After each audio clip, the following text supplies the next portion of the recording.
Hey everybody, and welcome back to a live video for the damage report after our massive technical difficulties that we are still dealing with. But there were a few things that I really wanted to get to on the show, and so this is the venue that I have. And so let's talk about Bernie Sanders' op-ed that ran in the Washington Post earlier today. The topic of it is this thing that I personally have been trying to fight against for some time, and it is the fact that when it comes to media criticism of policies, and especially of spending decisions by politicians, there is an incredible amount of hypocrisy in which ones get labeled as expensive or even just having an expense associated with them, and which are never questioned in monetary terms. And so you should definitely read the entire op-ed, obviously, but I'm going to read you just a couple of sort of standout parts of it. Hey Corey, thanks for joining us.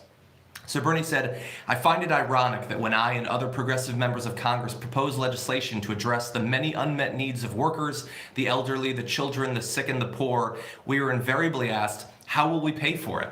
Yet we rarely hear that question with regard to huge increases in military spending, tax breaks for billionaires, or massive subsidies for the fossil fuel industry." And so, look, obviously I couldn't agree more with that. It's the sort of thing that I try to say very often. It's not just that certain things are prioritized when it comes to money. It's that the presentation is fundamentally different for different sorts of policies. If you propose a change to the way that healthcare or health insurance is managed in this country, it is guaranteed that almost the only conversation that will be had is about the cost. And especially, it's even a level worse than that, because it's not just the absolute cost, it's ignoring the cost of the current system. It's not even a comparative cost. That could actually be productive. And when it comes to things like Medicare for All, that's the sort of conversation that we want to have because it would actually save money. It's that the overall cost is emphasized. The current status quo cost is ignored 100% when it's negative. And so that is incredibly frustrating. Whereas when you talk about things like military spending, there is no conversation whatsoever. And I wonder sometimes if it's, some of those people in the media, they've been around for a long time, they might believe that if you talk about the cost of the military or a particular war or something like that, then you're not being supportive enough of our troops. I mean, that was a thing that people lost their jobs for during the run-up and the execution of the war in Afghanistan and Iraq. So maybe that's part of it. Maybe it's just that reporters, they follow the framing of these issues that have been set by Republicans and centrist Democrats, and so they don't allow that sort of conversation. By the way, if you have been watching this live video, please hit the like button, especially right now. We didn't get to have a show today, really, and so I would appreciate for as many people as possible to know that this live video is going on. The best possible way for that to happen is for you to just quickly click that little like button there.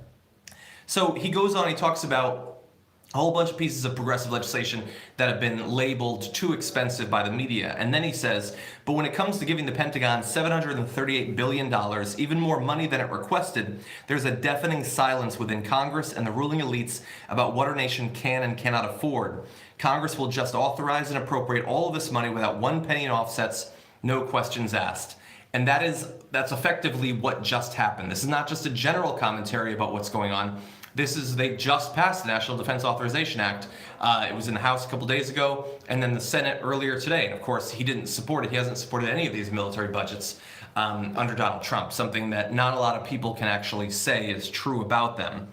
He goes on to say, call me a radical, but maybe before funding a new space force, we should make sure no American goes bankrupt because of a medical bill or dies because they can't afford to go to a doctor on time.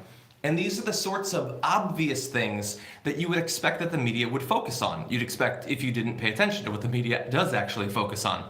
But of course they don't. And again, it has to be, to some extent, the bubble that the people who are generally in charge of presenting these sorts of stories on a national stage in the mainstream media, and this goes for mostly cable news, but also some of the newspapers as well, these are generally people that geographically there's very little diversity. They come from a very limited range of geographic places, and also, importantly, especially on the cable news side, they are incredibly wealthy people. And so, hypothetically, they might share concerns about, the plight of the elderly and things like that. But that isn't necessarily something that they're experiencing in a visceral way. Whereas they've been trained their entire lives to take foreign policy super seriously, and they've seen politicians get criticized for not being supportive enough of out of control, unlimited military spending.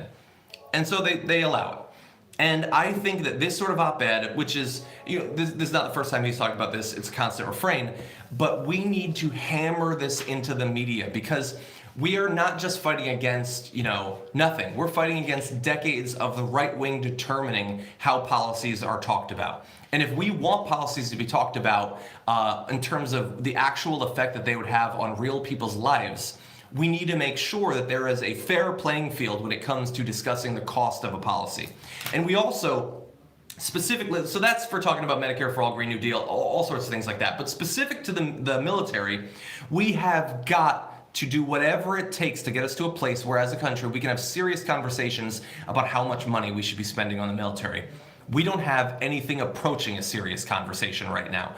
The only conversations to be had, are we going to add $30 billion or $50 billion this year? Is it going to hit $1 trillion a year today, or is it going to take 2 years for it to happen? It is always expanding. Whether we're at war or whether we're at peace, it is always going up. And the right has allowed a situation to develop where if you talk about cutting military spending, especially if you talk about significantly cutting military spending by a half or more, which would still result in us being the most well-funded military ever, you're labeled some sort of crazy person who doesn't care about American national security, doesn't care about what could potentially happen to the American people. I would argue that if you actually care about the American people, spending $400 billion, for example, let's take that chunk of military spending on the military, that's just about the worst way you can spend in terms of securing the health and happiness of the American people. Get rid of the crushing burden of student loan debt and see what long-term effect that has, not just on the economy, but also on the actual experience that people have as they live. Make sure that they can actually get health care. If you worry about people dying, these are the ways that you actually improve the lives of the American people. So anyway, go take a look at his op-ed. It's available right now in the Washington Post. I've only read a small portion of it. If you're a follower of his work, if you've heard his speeches, some of it is going to be what you've come to expect, obviously. But I think it's important. Definitely share it, by the way. It would be great not only for people to absorb this lesson, but for the Washington Post to think, you know what, having progressive op-eds is a pretty good thing.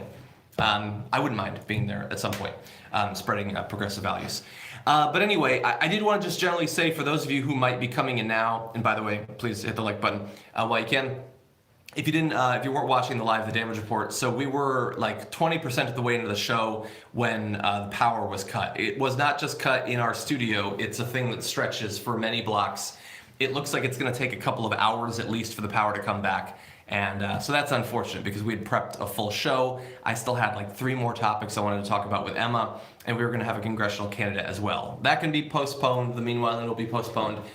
But it sucks that some of the news of the day is going to slip past. I wanted to show this video of Pete Buttigieg talking about one of his upcoming fundraiser hosts, the CEO of Netflix, and his support for charter schools and vouchers and things like that. But unfortunately, not going to talk about it. So hopefully at some point we will. I see, Peter, you tweeted AOC Thunberg fire. Did something just happen? Hello from Sweden. Say hi to Greta, please. How's it going? How do you have a light on? Kevin Johnson. So my phone obviously has this battery, and over there we have a bank of LED lights that is battery powered, thankfully. So we do have a number of batteries that can slot into lights and things like that. And even like our server room has its own generator, so that isn't interrupted when the power cuts out, but the actual studio can't run without power to the block. So we revert back to the phone, but thankfully we have that. Yeah, Will, I sort of tweeted something to that effect about the conspiracy to silence TYT because suspiciously Emma and I were talking about voter suppression when the power was cut to our entire neighborhood. But in all likelihood, it probably like a squirrel got fried in a transformer or something. That tends to be what it is. Not specifically that, but just some small thing like that. Okay, thank you everybody for joining me. I might be able to do another live video later on. Dax, I made a joke about an EMP too. I don't know about the main show now. I think they're trying to figure out if it's going to be possible. The power might not even be resumed by then. But I might be able to do another live video a little bit later on. Thank you, as always, for joining me and bearing with us during these technical difficulties. They suck for you, they suck for us too, so we share that. But anyway, thank you as always. If you're not already a subscriber to the channel, then you probably didn't see this video. But if somehow you did, feel free to subscribe. That'd be nice. Okay, I'll see you guys later.